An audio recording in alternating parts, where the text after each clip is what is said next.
If it wasn't for your channel, I probably would not even give any solid state amp even a chance. So I think that's pretty cool. That I reckon you've probably sold more PV Bandits than just about the PV has.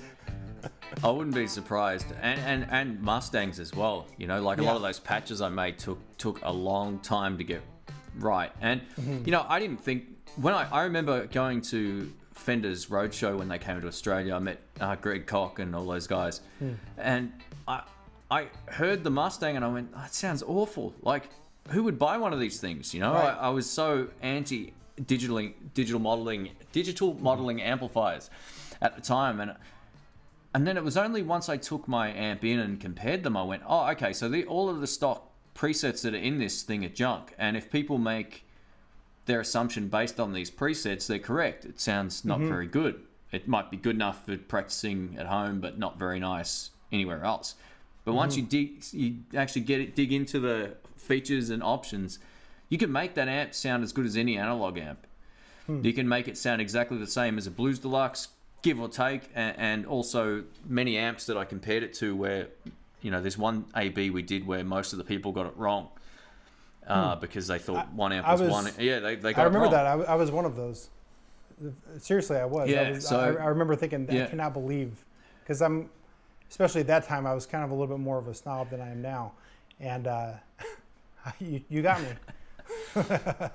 That was an eye-opener for me. That's when I started thinking, I mean, even before that, I liked the Bandits anyway, but that was the time where I went, okay, maybe these Mustangs are actually something pretty special for what they are. And I just thought, I'll try doing a series of tones and seeing if anyone actually likes them or not. And I think my patches are some of the most downloaded in the world now off the Fender Fuse site, which is crazy.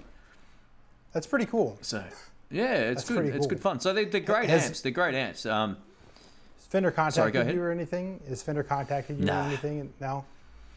See, I don't know. I sent them an email saying, yeah, they don't do that, man. Fender Australia, we had our own branch of it here. Some of the most useless people that ran a company ever, and that's just not being rude. They were like, I used to know the shop they called to get information on their products because they didn't have the knowledge about any of their stuff. So wow, I think they're an extremely tight company when it comes to promoting stuff. Like one of the other guys that promos their gear in Australia, one of the best players you've ever heard. Like his name's I think James Ryan. If you look him up, he's a gun guitar player, but his YouTube channel's tiny, but they still have him do the demo. So right, it doesn't make sense that they wouldn't contact me anymore. And yeah, I don't get it. But anyway. Well, and the other thing, like Roland was the same way, because when I made all those GR-55 videos, I mean, especially at the beginning, there was like, I thought surely they're going to say, hey, well, let's do something here. You're tapping into a niche that we're not. And especially with like, specifically my genre of music of playing in like a worship setting, it does certain things that people need, you know, because if you're wanting to get that like wall of sound and you don't have a keyboard player playing just real heavy synth, I can still do that. Anyway, I just thought, man, this would be a perfect, it'd be a perfect thing. Is there was a local store here in Houston and they were demoing it. They like had a full demo there, and I thought, well, this is kind of cool. I'll go check it out. And it was, I can't remember the guy's name, but he's like he's a really good player. He was doing the demo there, and I went and I met the rep and everything at Roland. He was like, "Oh man, yeah, give me a call." And like he didn't care. And but when I talked to the guy that was demoing it, it didn't make sense, because he said, "Yeah, right before NAMM, the night before he was demoing the product at NAMM, they gave it to him, and we're like, yeah, come up with something." And so like, he was literally just spent a few hours learning. And by the way, the GR-55 is one of those products that's like, and I'll tell people that contact me, they're interested to buy one. I'm like, listen, you're going to need to set aside a day to learn this thing before you really like it. You just know that you're going to spend about 3 or 4 hours with the manual figuring this out. Otherwise, it's just not going to, you're just going to hate it. You're going to take it back.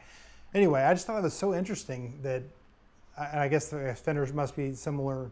I almost kind of think that those bigger companies don't understand that the world has changed in the gear world. Yep, and neither do music shops, and neither do pedal companies. Are the only people out there that seem to see value in having other people help promote their product, or doing, using guys like us to help get word out about stuff. Right. And even companies like Roland or whoever, like you mentioned, their videos aren't great a lot of the time. Some of them are okay. Some of them look like they're shot in some dude's kitchen against a white wall. Like they're not very, they're not very good to look at. So unless they're making really great content of their own and they've got a huge following, it's in their best interest to get it out there. Like, I think, not boasting, but I think my channel is still larger than a lot of actual larger companies' YouTube channels, and I guarantee it. They don't seem to think like that. Yeah, I don't understand where some companies are coming from. Even like an amp, tell me an amp that's made in China is going to cost them that much to ship one out for free promo. Like they don't. Right. It just doesn't make sense. I get it if it's a $2,000 or $3,000 amp, even though the parts aren't worth that much. But yeah, I just don't get it. Pedal companies are the only folks that seem to understand that there's a broader audience than people just coming to them. See, like they can reach more people. If I was Fender, for you, I would have been telling you, hey, listen, as soon as the Mark V comes out, or the Mustang 5 or whatever it is, I don't even know what number they're on now. Yeah.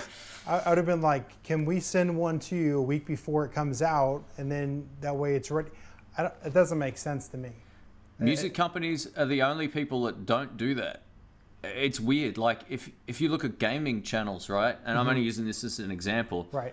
They'll have the hardware, or Apple will send out their new phones to tech channels a week before they go to everyone else, right, or anyone's actually able to get them, because they know that MK VHD or whatever his name is on YouTube. I think I got these initials wrong. He's like the #1 most subscribed tech channel in the world, American guy. He always reviews. He always has the latest thing before they're available, and that's right. It just makes so much sense. And Apple are good like that. They'll ship out 200 phones to the top 200 YouTubers because they know this is going to help us and it's going to cost us nothing. Nothing. Yeah. I mean, and literally that's what it is. It's nothing. I mean, even if it cost them, and there's no way it cost them this, but a $600 iPhone, even if it cost them $100 to do it. Yeah, I think they're about 12 US per piece. Are you China. serious? So, wow. Yeah. Wow, that's crazy. Yep, it's crazy, huh? Yeah. So it literally costs them nothing to do this, right. And even computer companies like AMD and Intel will do the same thing. They'll bring out a new range of CPUs. They'll ship them to one each of the the content creators in a pack, in welcome pack and thank you pack and all that kind of stuff, and they'll go, here you go. Fender don't do that. I mean, Fender guitars maybe are large enough to not need that to some extent, but at the same time, like if they want to actually show people this is what these things are capable of, get them in the hands of other people, because the Fender Mustang might not have done well unless videos like mine or other people's came out saying, look, this is what you can actually do with it, because everyone would just assume they're junk. That's how I wouldn't have bought one.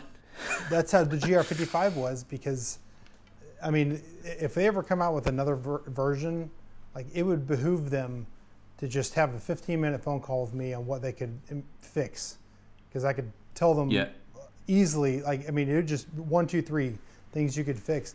Like, for instance, it's like any of the Boss pedals. It looks like an ME20. I don't know if you're familiar with that, but it's No, got, I know that one. okay, Yeah. it's almost the exact same layout, except it's got a screen instead of the knobs up at the top. But 4 pedals. But I actually have had a ME20, and I used to always recommend my students buy an ME20 to get into effects, because it's very intuitive, just like a real pedal board is, where you've got distortion and then delay and then your whatever, you can assign them. Well, they came out with the GR-55, and there's 4 pedals and then a volume, and only one of the pedals you can assign to do anything. And you have 3 pedals that literally nobody uses. And Oh, okay. like all it does is switch from bank to bank. And it would have made so much more sense to be able to say, make that an option, but you can also say pedal 1 is your delay, pedal 2 is your compressor, pedal 3 is just, it had made so much more sense to do that. And they didn't. And they created these like, rhythm channel, and then I think it's called rhythm, solo, and then like miscellaneous. And then there's like a user section. Like, I can tell you, I don't know anybody that uses any of the stock sounds. It's all create your own sound. And that's the other thing I tell people is like, if you go in and demo this at Guitar Center, you're not going to like this. You're gonna have to get in and create your own sound, and you'll really like it. But it's very, very interesting. I don't know. I'm glad that you've kind of come to the same conclusion and experienced that, because I didn't know if it was just me being weird or what. But I guess that is the thing, is Guitar World doesn't get it yet. Yeah, no, you're right, and that's exactly the same thing with the Mustang. Unless you get in there and you know what you're trying to do and achieve, you're not gonna get a whole lot of excitement out of it just by turning it on and playing it. And you'll do the same thing. You'll turn it on, you'll go, I don't like any of these presets. Like, none of them are nice. Right. And then you'll download a couple of patches like for the style of music you're going. You go, oh, well, now it actually sounds like an amp. Mm-hmm. And so no, that's exactly right. No, I totally in sync with that. Absolutely.